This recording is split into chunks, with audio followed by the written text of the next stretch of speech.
உமக்காக உமது ஊழியம் செய்வதற்காக உமக்காக யாவையும் சகித்துக் கொள்வேனே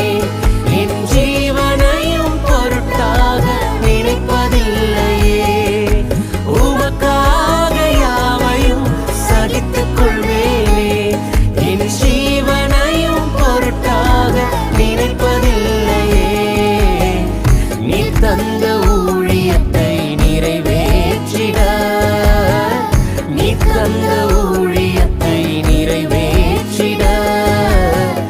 ஆசையுடன் தினம்